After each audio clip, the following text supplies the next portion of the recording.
शहदादपुर में नजर हुसैन महस जी रिपोर्ट मुताबिक बार जी चूंडन में सदारती उम्मीदवार एडवोकेट आगा इफ्तिखार हुसैन तरीन मैदान मारे विधो। इन सिलसिले में तालका बार एसोसिएशन जी चूंडन में एडवोकेट आगा इफ्तिखार हुसैन तरीन 28 वोट खड़ी कामयाबी माणी।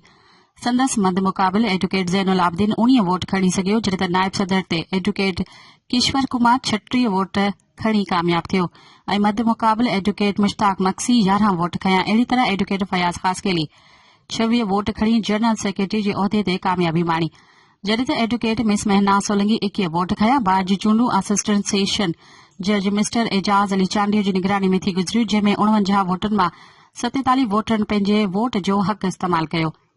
ॿिए तरफ़ शहरनि वकीलनि सिविल सोसाइटी कामयाबी माणींदड़ उम्मीदवारनि खे गुलनि जा हार पहिराए मुबारकबाद पेश कई।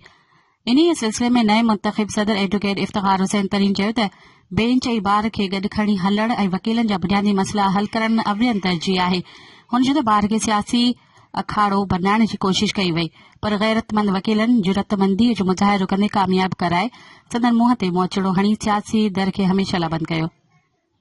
इफ्तिखार हुसैन तरीन कामयाब कराइण ते वकील बिरादरी जो शुक्रिया अदा कयो। ॿिए तरफ़ नए मुंतखब नायब सदर एडवोकेट किश्वर कुमार ऐं जनरल सेक्रेटरी फयाज हुसैन खासकेली ॻाल्हाईंदे चयो त नए बार जी तामीरात, लाइब्रेरी जो क़याम ऐं बार जी बैंक अकाउंट संदन तरजीहनि में शामिल आहिनि ऐं वकीलनि जे नंढनि वॾनि जाइज़ मसइलनि जे हल लाइ अहम किरदार अदा कंदासीं।